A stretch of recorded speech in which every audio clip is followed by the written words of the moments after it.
Hello friends, welcome back to my channel. Friends, ഞാൻ ഇന്ന് വന്നിട്ടുള്ളത് നിങ്ങളുടെ ഒക്കെ ഫേവറേറ്റ് ആയിട്ടുള്ള കുട്ടികൾക്ക് ഈസി ആയിട്ട് തയ്യാറാക്കാൻ പറ്റിയിട്ടുള്ള ഒരു ഹോം മെയ്ഡ് കസ്റ്റാർഡ് പൗഡറിന്റെ റെസിപ്പി ആയിട്ടാണ്. അപ്പോൾ ഇത് ഹോം മെയ്ഡ് ആണ്, സിമ്പിൾ ആണ്, 2 മിനിറ്റിൽ തന്നെ നമുക്ക് തയ്യാറാക്കാൻ പറ്റിയിട്ടുള്ള ഒരു ഈസി റെസിപ്പിയാണ്. അപ്പോൾ വീട്ടിലുള്ള കുറഞ്ഞ ഇൻഗ്രീഡിയൻസ് വെച്ചിട്ട് ചെയ്തെടുത്തിട്ടുള്ളതാണ്. അപ്പോൾ വീഡിയോ സ്കിപ്പ് ചെയ്യാതെ മുഴുവനായിട്ട് കാണാം. ഇപ്പൊ അതിന് വേണ്ടിയിട്ട് മിക്സിയുടെ ചെറിയ ജാറാണ് എടുത്തിട്ടുള്ളത്, പൊടിക്കുന്ന ജാറ്. അതിലേക്ക് ഞാൻ 1/2 കപ്പ് പഞ്ചസാര ഇട്ടിട്ട് നല്ലോണം ഒന്ന് പൗഡർ പരുവത്തില് പൊടിച്ചെടുക്കാം. ഇപ്പൊ നല്ലോണം പൊടിച്ചെടുത്തിട്ടുണ്ട്. ഇനി ഞാൻ ഇതിലേക്ക് 1/2 കപ്പ് കോൺഫ്ലവർ ആണ് ചേർത്ത് കൊടുത്തിട്ടുള്ളത്.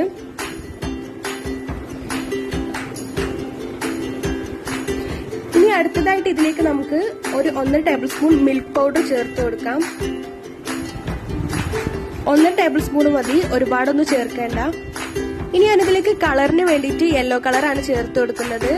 കളർ ഇല്ലാന്നുണ്ടെങ്കിൽ നിങ്ങൾക്കിത് സ്കിപ്പ് ചെയ്ത് കൊടുക്കാം. ഇനി ഫ്ലേവറിന് വേണ്ടിയിട്ട് ഒരു 1/2 ഡ്രോപ്പ് വാനില എസൻസ് ആണ് ചേർത്തിട്ടുള്ളത്. ഇപ്പൊ നല്ലോണം പൊടിച്ചെടുത്തിട്ടുണ്ട്. ഇനി ഇൻഗ്രീഡിയൻസ് ഒന്നും ചേർക്കാനില്ല. അപ്പൊ ഇത്രയേ ഉള്ളൂ. സിമ്പിൾ അല്ലേ നമ്മുടെ റെസിപ്പി? അപ്പൊ എല്ലാവർക്കും ഇഷ്ടപ്പെട്ടെന്ന് കരുതുന്നു. ഇനി നമുക്കിത് എയറൊന്നും കടക്കാത്ത ഒരു ബൗളിലേക്ക് മാറ്റാം. അപ്പൊ ഈ കസ്റ്റാർഡ് പൗഡർ കുറച്ച് നാളൊക്കെ നിൽക്കും, പെട്ടെന്നൊന്നും കേടുവരില്ല. ഞാൻ ബൗളിലേക്ക് മാറ്റിയിട്ട് നല്ലോണം അടച്ചു വെച്ചിട്ടുണ്ട്.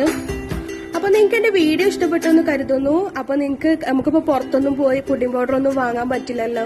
അപ്പൊ നമുക്ക് വീട്ടിൽ തന്നെ ഇത് തയ്യാറാക്കാൻ പറ്റും. അപ്പൊ എല്ലാവരും ഒന്ന് ട്രൈ ചെയ്ത് നോക്കുക. എന്റെ ചാനല് മറക്കാതെ സബ്സ്ക്രൈബ് ചെയ്യുക. നിങ്ങൾക്ക് വീഡിയോ ഇഷ്ടപ്പെട്ടെന്നുണ്ടെങ്കിൽ ലൈക്ക് ചെയ്യുക. നിങ്ങളുടെ കമന്റ് ഒക്കെ ഒന്ന് ഫീഡ്ബാക്ക് ആയിട്ട് അറിയിക്കുക. Thanks for watching.